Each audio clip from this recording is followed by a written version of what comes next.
The current war in Ukraine brought a minute ceasefire brokered by Turkey to permit the Ukrainian export of grain. The following day, the Russians fired 4 missiles against the port of Odessa. The question is, if there's a war, should the parties limit in any way their hostilities or not? Let us consider.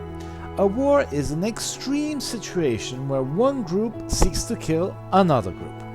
The basic rule of don't kill is suspended, and one party is willing to invade and pillage the territory of another party, putting aside the rules of sovereignty and respect. If such extreme behavior is decided upon, why accept the ceasefire? It seems like a totally irrational behavior. But there are some reasons for and some reasons against. Let us consider the reasons against the ceasefire. First of all, a ceasefire permits an enemy force to regroup and recover, and this might result in later greater casualties and harms to those that had conceded the ceasefire in the first place. The reason is that the enemy armed itself better through the peace given. A moment of peace, and I prepare myself for a further onslaught, to continue the fight and to murder and to kill more people. This leads us to the second reason. A ceasefire might prolong a war beyond that which was foreseen, as the losing party refreshes its troops and is willing to fight more. Instead of seeking to find a final solution, the individual says, a moment of peace, let me recover, let me drink some water, let me have a cup of tea, and then goes back to fighting the horrible, barbarous battle that has taken place up to the moment the ceasefire was declared. A third reason against ceasefires is that ceasefires might be used as propaganda against the party that has granted them, depicting the winner, that is in the stronger position, as a loser. So let me see, I give a pause to the losing party, and then the losing party publicizes the pause as a form of victory and is used against me in the international arena, which is something which can be highly irritating and problematic, as wars are won not only by those that are actually winning the war, but by those that seem to be winning the war. For if you seem to be winning a war, others come and help you out. You coalesce consensus towards your position, and the coalition of consensus favors your bellicose activity and your position in the conflict itself. A fourth reason against ceasefires is that a broken ceasefire exacerbates the hatred between the parties, leading to a harsher and more brutal behavior on the battlefield. Where one party has broken a pact, there is the will to harm the guilty party even more. Thus, in a situation of surrender, the conditions might be harsher than there where there had been no ceasefire. Where pacts are broken, there is a hatred which makes it worse for the other party. Hatred is one of the byproducts which makes wars so horrible.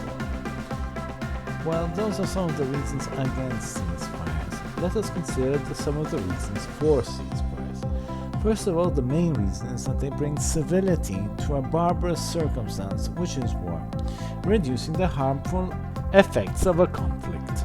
The second reason is that they foster, if respected, the goodwill between the parties, favoring future peace concords.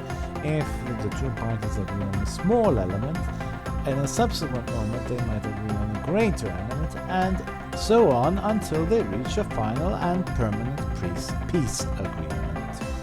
The third reason in favor of ceasefires is that they permit to diminish the suffering of war, favoring the evacuation of civilians from war zones and saving lives. Life is better there where the parties give up their violent ways and seek a peaceful agreement that favors those that have nothing to do with the fight and want nothing to do with the fight, which are civilians. The fourth reason in favor of ceasefires is that ceasefires permit the saving of art and architecture from the destructive effects of war, as happened with Rome in the Second World War. What happened in Rome was that basically the Germans decided to withdraw from the city and to cede it to the United States of America, seeking to halt the bombing and the harm that might have destroyed the city. Now, it's not that the bombing actually stopped. Like all ceasefires, the open city of Rome had its problems, and further 51 bomb attacks took place from the moment that Rome was declared an open city, from the moment the Germans decided to cede the city to the United States of America. But it was a step forward. The ceasefire did protect the city from further destruction, and that protected the art and the architecture. Well, once we have considered some of the reasons for and against, let us arrive to a conclusion.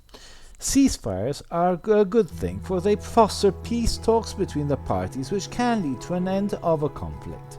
What can seem ridiculous is the way the parties are willing to kill each other and destroy fortunes, and then are willing to limit their aggression once they have taken the dire decision to start a war. First I start a war, and then, well, let's have a moment of pause. Then I fight again, well then let's have another moment of... It really seems ridiculous. What does one tell the poor soldier that has died in the conflict? That the generals want a moment of pause so that they can take a tea? It can be quite ridiculous. I mean, war is in itself something which is ridiculous, and ceasefires make it evident that maybe the fighting should not have started in the first place. Well, that's the video for today. I hope you enjoyed it. Go check the channel to see if there are other videos that might be of interest, and I'll see you soon. Goodbye!